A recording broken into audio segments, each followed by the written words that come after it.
Hey guys, I was just doing a little bit of an update for Instagram for what is happening in March, a little bit of energy update. So I thought I'd never actually done this here. So I'm just integrating this into this week's vlog. So March is pretty intense month. March is the most intense month for the whole year. If you're into astrology, and it's because we have Venus retrograde, we have Mercury retrograde, and then we have also eclipses.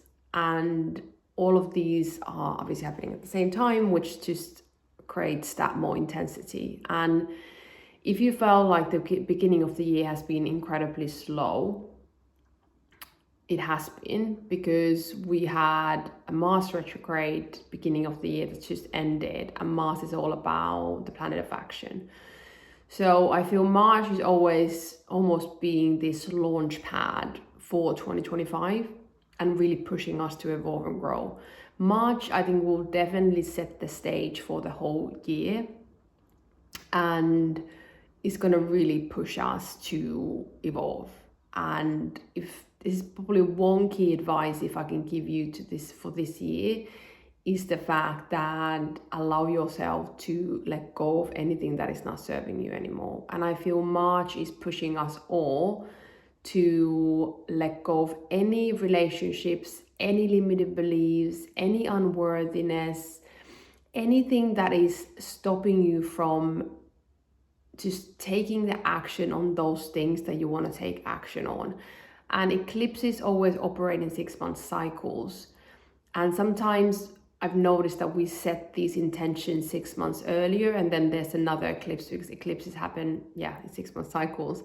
When the eclipses arrive, then you start to take action on them. So for example, last year, when we had eclipses, I think around October, I might be wrong, guys, but 6 months ago, I noticed myself setting a lot of intentions around my business and what I want to do. And I was like just getting a lot of clarity, and now I'm putting a lot of action behind it. So that's why I love these 6-month cycles, because it's a good way to for yourself also to set these goals and think about what you want to achieve in the following 6 months. So if you love journaling or just writing down your thoughts, it's such a good thing to do now, is to sit down with yourself and really think what you want to achieve in the following 6 months. And I'm doing this myself as well. Like what is your focus points of what you want to achieve, and what are things. I think often, especially how I use this exercise, is like where I'm holding myself back, because often as highly sensitive people, we hold ourselves back all the time, either showing up more confidently, or launching that business, or quitting that relationship you don't want, or setting boundaries with someone. The themes are often quite same with us.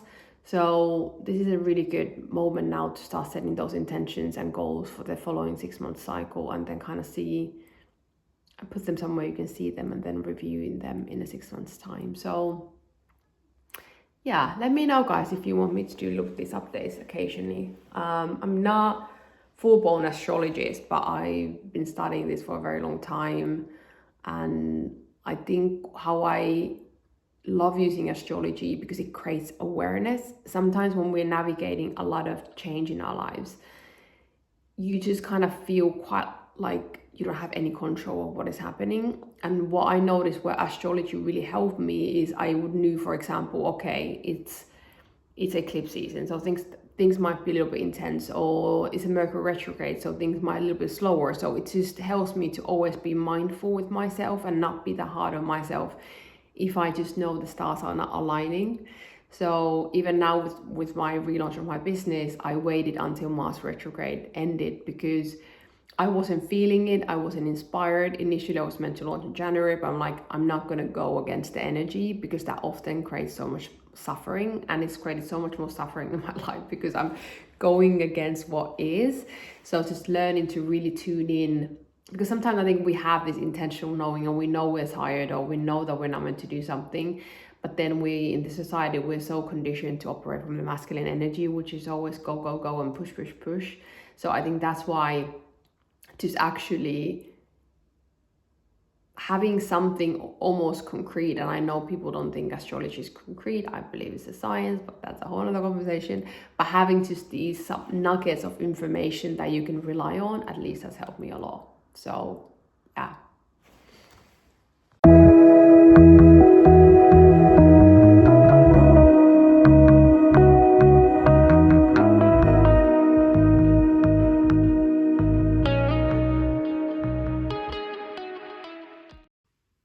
I've been here just doing my daily practice, and I thought I could share what I'm doing at the moment, because during the years I have tested and tried so many different practices, and I feel the one that I'm using now is just working really well to rewire my brain and my nervous system to really create the vision that I have for myself, and also really work with the limiting beliefs that often comes up a lot.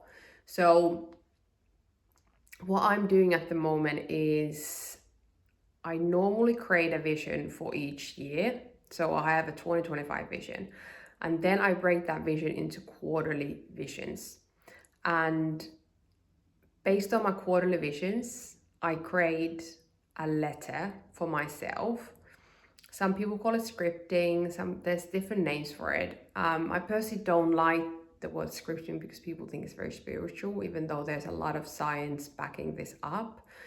Because while we're doing this practice, we're basically creating new neural pathways in our brain to start to see the opportunities and start to take aligned action, and start to also rewire our nervous system to feel safe to take that action. And there's a ton amount of research on my website if you want to check it out, and articles, why different things work. I don't want to get into it now, but so yeah, I'm digressing. Is that the word? I'm digressing. So I have the letter that I read to myself, and then based on that letter, I have a visualization practice that I do often. Now I'm doing it in the evenings. I'm trying to do it morning in the evenings because it's the most effective.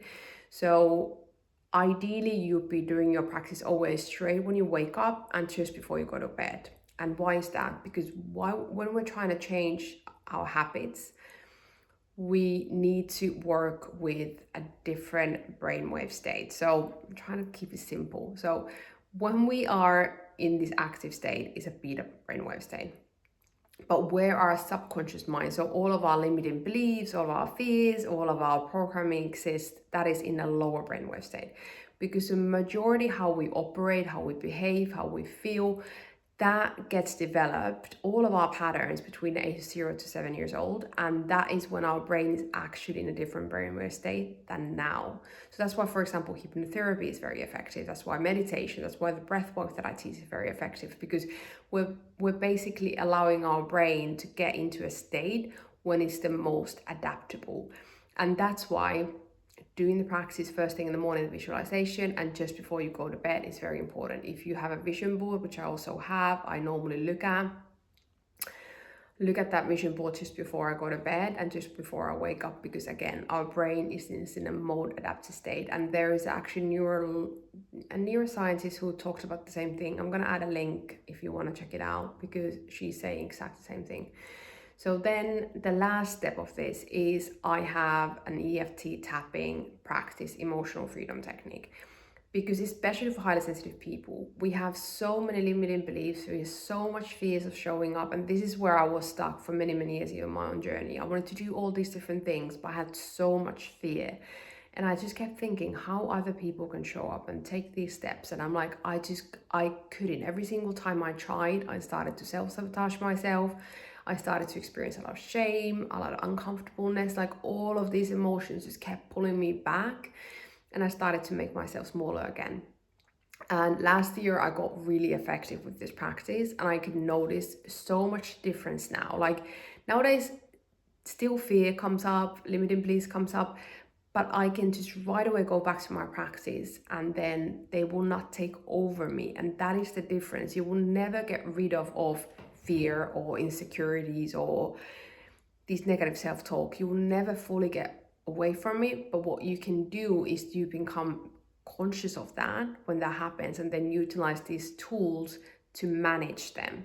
And what I've really noticed with this EFT tapping practice that I've been doing is just help me to navigate my fears, my insecurities. Everything's been coming up now when I've been relaunching my business and showing up again more. So that's been what I do at the moment. So a letter, visualization, and then EFT tapping. And technically it doesn't take more than 10-15 minutes, so it's quite fast. And if you want, there's actually, there's two different, I was thinking there's two different free ebooks on my website, the Purpose free ebook and then the Vision Framework, and both of them actually has this process. And also EFT scripts that you can follow along, which basically is quite modified, that you can just use it at home. So yeah, try it out, guys, or share if you have any other practice you've been doing yourself that are really helpful. But this is all science-backed, effective, fast, it works. I've been already manifesting so many things this month, which is insane. Everything nowadays I think about something and then just like poof, it happens. I am so ready for this, guys. But yeah. Hi guys, I'm literally just sitting in my bedroom floor procrastinating, and I want to share this moment because I feel this is such a March vibe at the moment, like really getting our own way and doing the thing anyway, even fear is taking over. And what I've really noticed about fear or any type of insecurity, it never goes away. I think this is kind of the illusion that we somehow have, especially around social media, is like that we aren't afraid of things. Like I'm always petrified. Whatever new thing I do, it just scares the shit out of me. I think the difference is nowadays versus my old version of me is I let the fear take over and then I didn't do the thing. Nowadays I am conscious when the fear takes over and then I sit with it. I use my tools and I'm able to do the thing anyway. So the fear doesn't take over me in the same way as it used to. Oh my god, sorry, my mattress, it just annoys me. It's messy.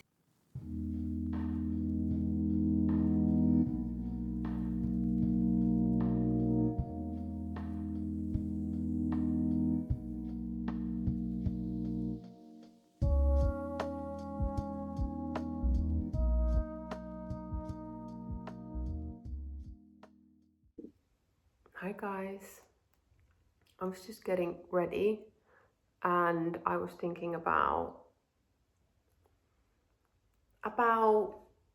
showing up authentically online. This has been a big theme for me this week because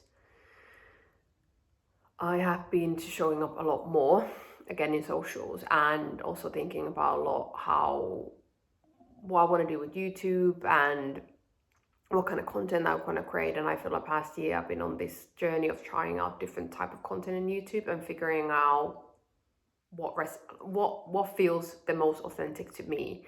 And even this morning I was thinking of getting myself ready and then having a catch up what I'm doing now and finish this week's vlog. But I'm like, you know what, no, I don't want to always try to have my face done and show up in the most done version of myself, because that's not the reality. And I think